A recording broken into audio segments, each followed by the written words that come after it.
Hi, ladies. Thank you both for being here. Hello, hi, Chante. Hi. Your presentations were great, and I've got some questions for each of you. You ready? Sure. Yeah. Okay. The first question will be for Helina.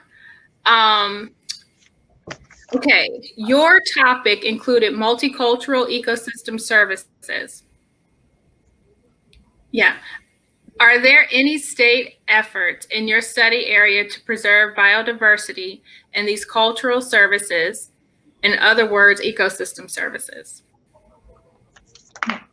Thank you so much for the question, Chante. I'm pronouncing your name right? Yeah, yes. Okay, great. Thank you. So, if I may repeat the question, so the question is about like the multicultural ecosystem services and whether the particular state or the place I'm working where the government is making measures to protect biodiversity and ecosystem services. Did I get the question right? That's correct. Okay, so yeah, so ecosystem services, to be honest, is a very new concept, even for countries based in Asia or Africa. So it's not even taken up in policy context. It's gradually been introduced in some of the policy documents to begin with. So I would say biodiversity conservation definitely is a priority for the state over there where I'm working with, or the country, even in national level or in the provincial level. But per se, ecosystem services are terms which are not very familiar with the policymakers over there. It's slowly coming up in academia and as well as in policies. So the measures have been always been focused on wildlife conservation, which is done in a very regular or conventional way of like separating human and nature, putting frontiers, and keeping them separate. That's the way the conservation or biodiversity conservation is seen or perceived in that part of the world.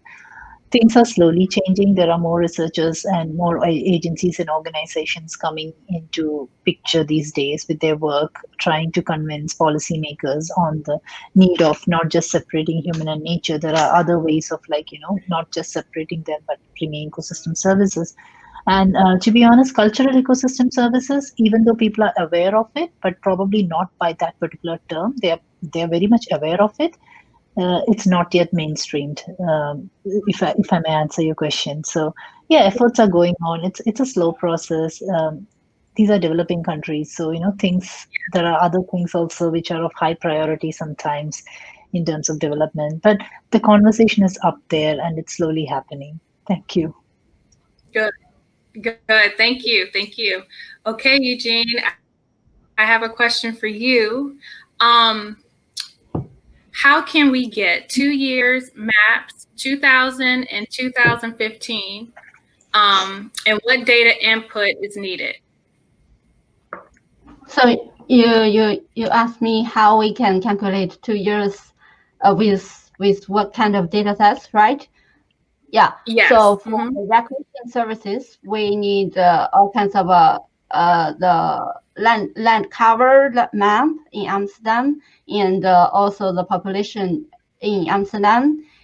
Also, you can use it for other cities, of course. And for temperature cooling service, we use a lot of data set actually, because we have to calculate the urban heat island effect, right? So we need the building volume data set, and also the built up area proportion, and also we need the land cover, of course. It's to calculate the green species area, and also the population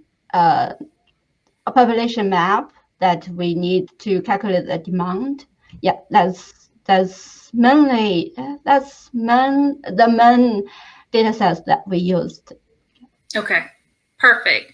Well, thank you both so much again for your presentations. I'm sure we'll have more questions that we'll be emailing both of you later, but we have to jump to our last presenter right now. So thank you, ladies, so much. Thank you so much for everyone. Like, it's been brilliant organizing it in an online version. Thank you so much. Good, yes, thank you.